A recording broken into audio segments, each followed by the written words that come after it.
Hello and welcome to Adventures in One Love. We've got a great episode for you today. We are joined by Dudley and Magdalina Sylvain. Magdalena is the author of How I Lied My Way to the Altar.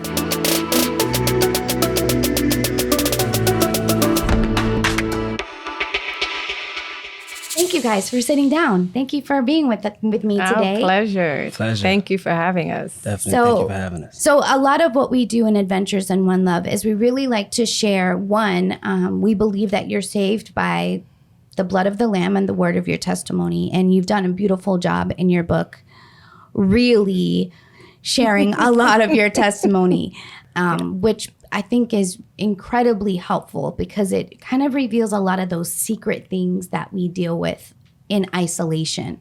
So I really enjoyed that aspect of it. But we also really strive to encourage the creative in God's people. We know we are sons and daughters and we're called to co-create with Him. And you did that through your book. Yes.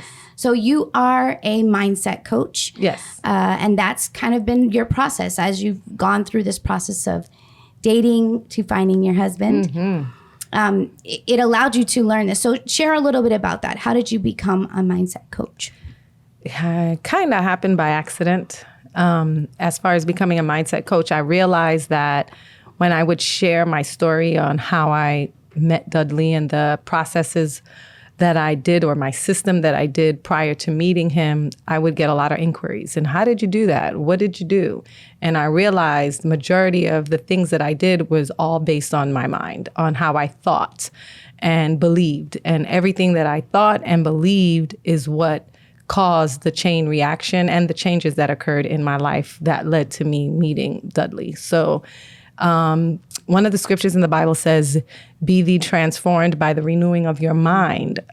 So that is the key of transformation in life. You can say a whole bunch of things, say I want to be rich or say I want a husband. But if you don't transform your mind or transform the fact that you believe that you're worthy and you can have a husband and you deserve that husband, you'll never get him. So it's all about the mindset. And when you read the Bible, you realize that everything, I call Jesus Yeshua, it's the same thing. Mm-hmm. Everything Yeshua preached in the Bible was all based on belief and mindset, all about transforming your mind and how you think. And that's how I kind of came. I like success coach. I love life coach, but I feel mindset coach fits me more because that's really what I focus on. I help women mentally how to think right and also add some type of behavioral changes as well, because I think the two of them work together. And in doing that, you see the transformation in their own lives. So mindset coach. That's awesome. Well, I definitely could relate personally to a lot of your testimony. I think, for some people, those who know the Lord young and they know their worth, they have a different journey. But I came to know the Lord as an adult as well. And so I had a lot of potholes in my own journey. So I really appreciated, I used to hear these testimonies of people that said, I received Jesus and they had these miraculous transformations. And I would become a little bit envious of those. Like jealous. Why is that not me? I want that. Lord, please just take this away from me and heal me and deliver me. But I love that you really do share the process of how you renewed your mind, the process of how God healed you. And it's interesting. I mean, it's a little unorthodox, so which I love. It's each relationship taught you something new. Each relationship kind of grew you and it challenged you to kind of address something else in your mindset as you were going through. So we'll talk a little bit more about the book. But Dudley, what's up? Thank you for being here with us too. This is, a lot of the things that she talks about, mindset really is in regard to a woman's worth and finding your mate and feeling worthy of that love. Like, how did you feel about her writing the book in the first place? How'd you feel about it?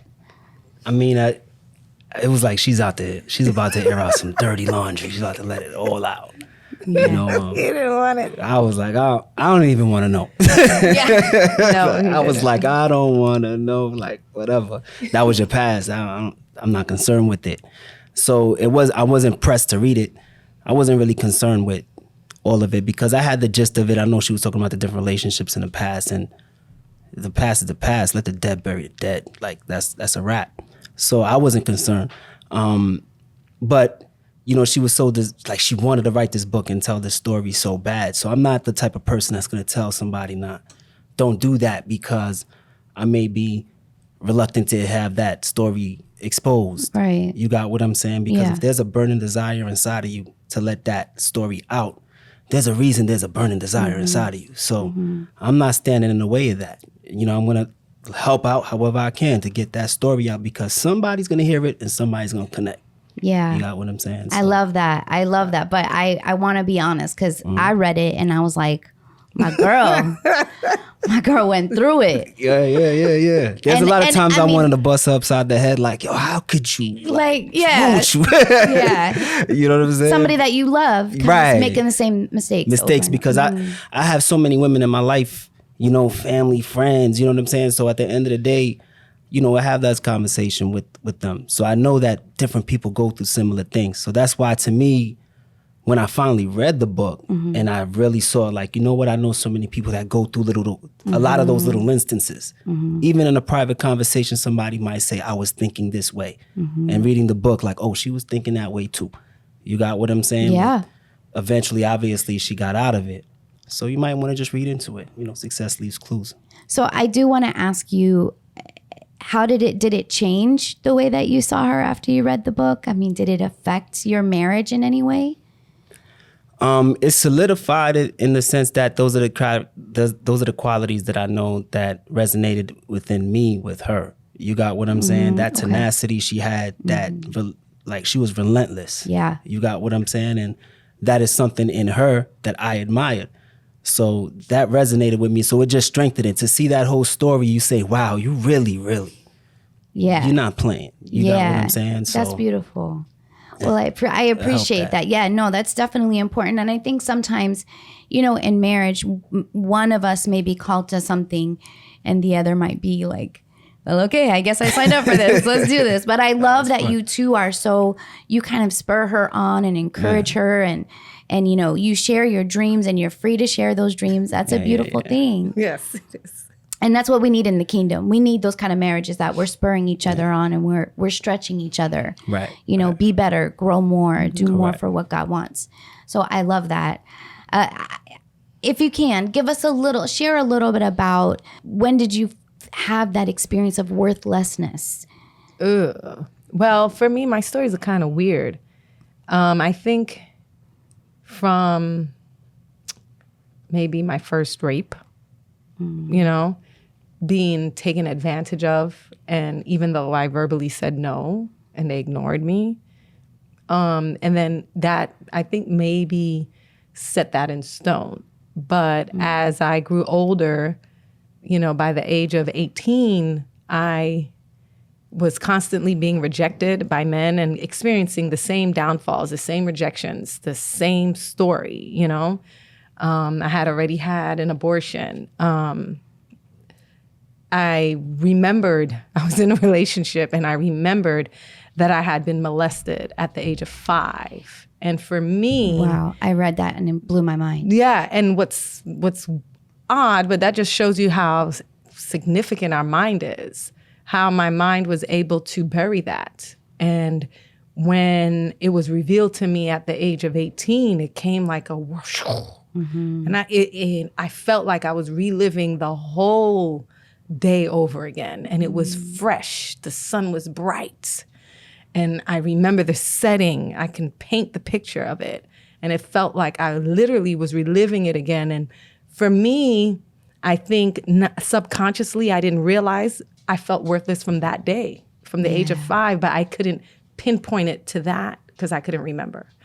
And when I realized at the age of 18 this occurred, it actually kind of gave me peace because I knew why I was so carefree, why I was searching for love and desiring the love from a man, and it was because I was abused from such a young age, Yeah, you share in the book how I can honestly tell you from the reader's perspective, I almost felt like I could see God's divine timing in certain situations of you kind of remembering it.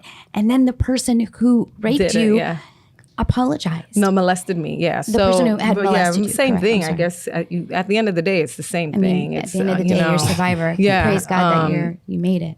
Yeah. I'm telling you, that's when I realized God was real. Divine timing is everything. Because literally, when I remembered Thanksgiving was right around the corner, and I came down. I was in New York at the time, and I came down to visit Florida, and the family member was there, and I was always close with them, and it was a female, so I was always close with her, not thinking anything. But now I came down angry because I knew this truth, and in my heart, you're supposed to love me. You're supposed to be my friend. You're supposed to be protecting me. Yeah. But yet you took advantage of me at a young age. And I was just so angry. And we used to spend a lot of time together. I would have sleep nights, as an adult. She was married at this time. And she asked me to come and sleep over again this day. And it was the day of Thanksgiving. And I went. And on that drive there, it was the most powerful drive I've ever experienced. If I had a knife, I always say this, I probably would have went after her. But that's the rage that was in me. And as she continued, out of nowhere, she just started talking about, I know what I did to you when you were younger. Oh, because I was going to meet a guy. So I was going to meet a guy. So, you're young. Even though I was older, I was 18 and you can't really do what you want to do. So I was visiting my mom. So, you want to go see a boy. So I'm like, yeah, I'll go, spend time with you. That's what we'll tell my mom. And then I'll go do what I want to do. Right. But so that's the true. Right. Keep it real. Let's keep it real. Right. So, and she knew that. So then on that drive there, she was like, that guy, he's not a nice guy. Cause she knew the guy. She was like, he's not a nice guy. He's horrible. And I'm like, oh, what do you know? And I'm angry. And then she just brought it up out of nowhere. And she was like, I know what you're going through and how you're behaving, because she saw that I was very promiscuous. It's my fault. And when she said that, and I remember turning around and looking at her, I'm like, no, she didn't. Right? I was shocked. And she was like, I know it's my fault. And she's like, I am so sorry what I did to you when you were younger. I didn't mean to. It had been done to her. So you see that this is a cycle that continues on, And she apologized. And she's like, I don't want you to end up like me. I want you to be better. Gosh, I love her. That took a lot of courage for her to do that. It did, because she could have denied it. Yeah, she could have. Yeah, but absolutely. She didn't. And that set me free. I needed that in order for me to move on. I needed that because, remember, this was a memory that came back to me. For all I know, this was all in my mind. Right. So when she said it, it made me realize this was real. It did happen. It wasn't a figment of my imagination. When she apologized, it gave me peace. It gave me the ability to move on.